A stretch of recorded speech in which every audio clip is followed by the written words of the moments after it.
Hello everyone and welcome back to Hemel-Down Model Railway. So today's update is just a short update just to show you a little bit of progress that I've been doing on the layout.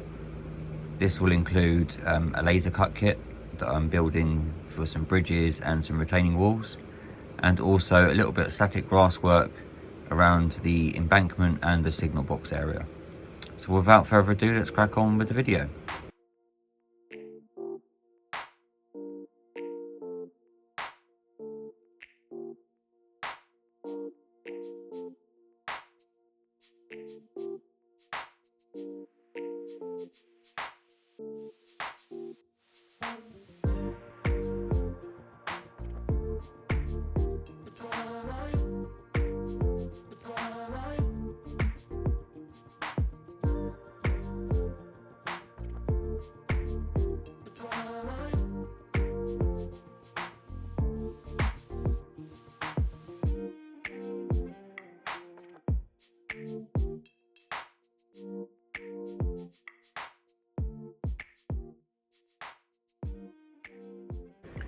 So now I've done the static grass for the embankment, and what I did for that was to use some 2mm summer and some 4mm patchy.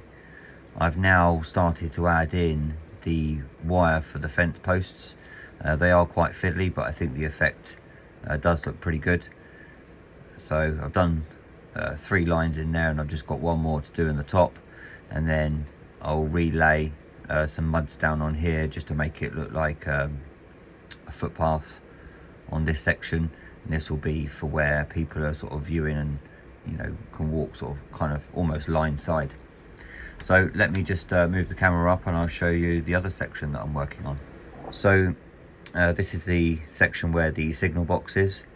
What I've used here is the 2mm summer, some 4mm patchy, and then some 6mm meadow just for the sort of top edge.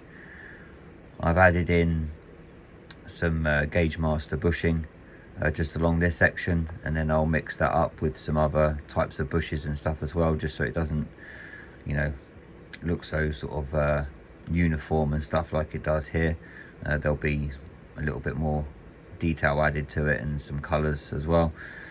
I've made out of some chinchilla sand a little pathway that leads all the way up down through to this section, and then that will disappear eventually underneath the bridge on that section there. But I'm quite happy with this section here. It's looking you know, quite good with a little bit of colour on it. So let me just sort of zoom out and I'll show you the lead up to the bridge section. So one of the first things that you might notice is that the bridges in the background here, they have changed, and what I've done is to use a laser cut kit rather than some old tunnel portals that I had. I was struggling to be able to get the correct shapes for this section here, so I decided to use a kit that just sort of makes it a little bit easier to get that sort of service road that will come alongside where that lorry is. So I'll put some still images of the kits at the back here. I've started now just to do a little bit of weathering, hence the paintbrush in my hand, just to sort of add in that real sort of dirty, smoky look where it will be the engine shed for the steam locos. So still not quite finished, but yeah, that's the basics there. I just wanted to practice a little bit of weathering on those sections there. In the distance I've got some retaining walls, so let me just pop over there and I'll show you what I'm going to be doing with that. So in the background here, what I'm going to have is a set of 6 retaining wall arches that will then lead to where this piece of cardboard is, which will be another tunnel to take all of these sort of tracks over here. So all that will be sort of tunneled off, and then I'm going to build the slope up to the edge, because there's still sort of about another little sort of block to go on the end, the top edge of these ones, just like this one here.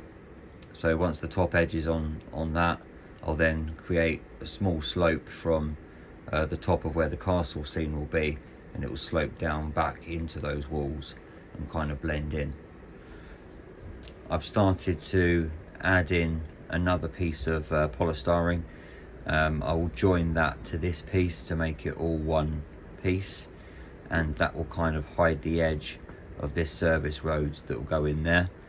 And then also what I'll do is build a little piece that will just sort of slope gently down into the back of this retaining top edge wall for the road here, so that will all blend in quite nicely.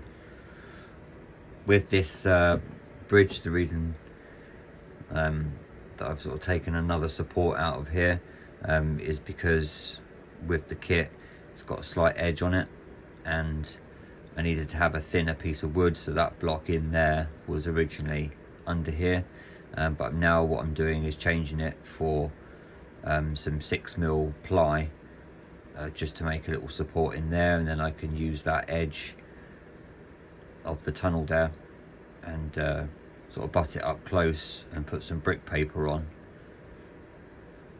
And then what I'll be able to do then is just sort of kind of paint that up and blend it into the same style that I've done on this piece here.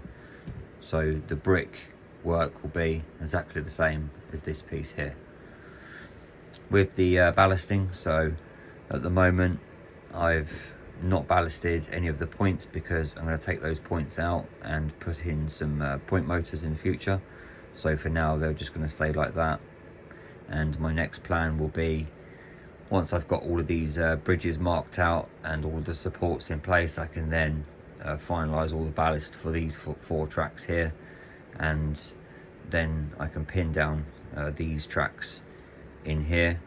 I'm kind of glad that I didn't pin these ones down yet, because I've moved the tunnel a little bit, so I can just line those tracks up nicely and make sure that the road's all in there as well. So that'll be the next part of the project. So this is just kind of a short update on sort of what I've done so far.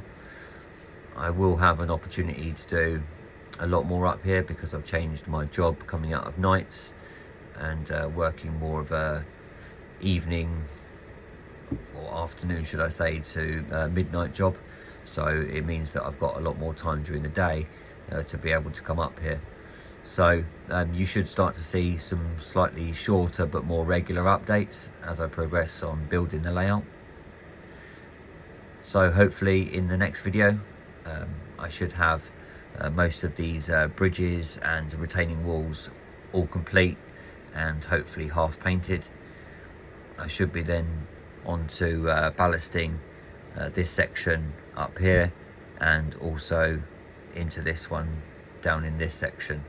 I'm on the lookout to change this signal box. I'm not sure that I want to use kind of a dapole one, so hopefully maybe see if I can find something on the net of that's quite cheap for a kind of a resin one that I can put some lighting in or something like that. So yeah, not kind of sure on what style or what I need yet, but yeah, I'll just sort of keep an eye out on that one. So hopefully, like I say, in the next update you should see a little bit more progress than what you've seen today. This was just a short one just to show that I have been doing some bits, but not as much as I'd hoped. I'd just like to say a massive thank you to everybody that subscribed to me recently, and for those people that have continued to support the channel, and also to the people on Patreon. So I'm going to end the video here. I'll put a couple of still images at the end of just some of the bits that I've been doing so far on the layout, and I will see you all in the next update. So take care everyone, and I will speak to you all soon. Bye for now.